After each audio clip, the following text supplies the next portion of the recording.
لا يدخل الجنة قتات رواہ البخاری۔ حضرت حذیفہ رضی اللہ تعالی عنہ سے مروی ہے، وہ فرماتے ہیں کہ سرکار دو عالم صلی اللہ علیہ وسلم نے ارشاد فرمایا، جنت میں چغل خور داخل نہیں ہوگا۔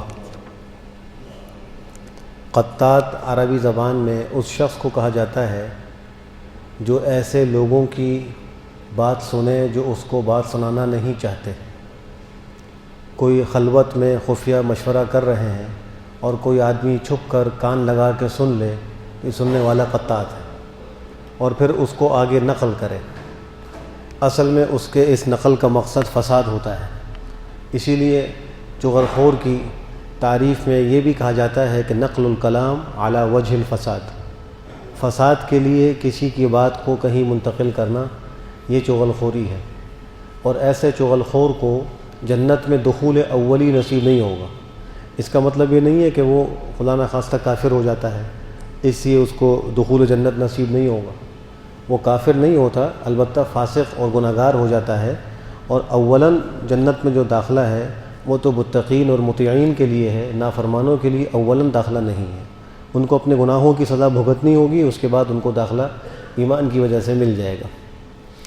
عورتوں کے اندر بھی یہ مرض بہت زیادہ ہوتا ہے کہ ادھر کی سن کے ادھر لگاتی ہیں، ادھر کی سن کے ادھر لگاتی ہیں، اور گھروں کے اندر اس سے بہت زیادہ فساد بھی رونما ہو جاتا ہے۔ بہت سے مرد بھی ایسے ہی کر رہے ہوتے ہیں۔ یہ دونوں ہی قسم کے لوگ جو کام کر رہے ہیں وہ غلط ہے۔ کسی کی برائی کسی کے پاس پہنچانا یا کسی کی بات جس سے دوسرے کے دل میں کدورت ہو، عداوت ہو، شریعت نے اس کو منع کیا ہے۔ ایک حدیث میں آپ نے فرمایا کہ لوگوں میں بدترین آدمی وہ ہے جو دو چہروں والا ہو۔ اس کے پاس آتا ہے ایک چہرے سے اور اس کے پاس جاتا ہے دوسرے چہرے سے، یعنی لوگوں میں دو لوگوں کی آپس میں لڑائی ہے، اور اس کے ایک موافق اور ایک دشمن ہے۔ اپنے موافقین کے پاس جاتا ہے تو ان کی بولی بولتا ہے، ان کے دشمنوں کے پاس جاتا ہے تو ان کی بولی بولتا ہے، اور ان کی برائیاں ان کے پاس اور ان کی برائیاں ان کے پاس کرتا ہے۔ یہ دو چہرے والا اس کو قرار دیا گیا ہے۔ فرمایا کہ لوگوں میں بدترین آدمی ہے۔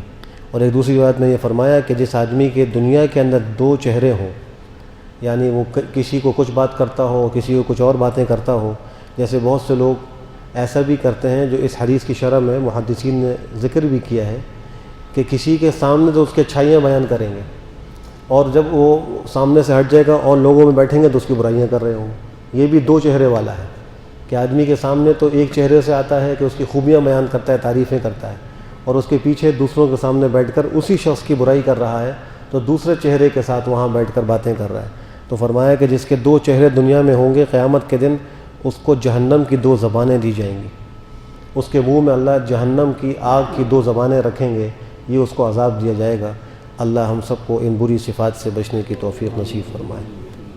الحمدللہ رب العالمین والعاقبۃ للمتقین والصلاۃ والسلام یا رب لک الحمد کما ينبغي یا رب صلی وسلم اللهم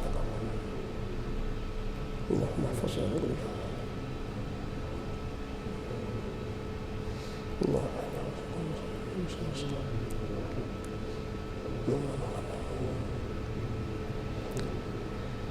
برحمتک یا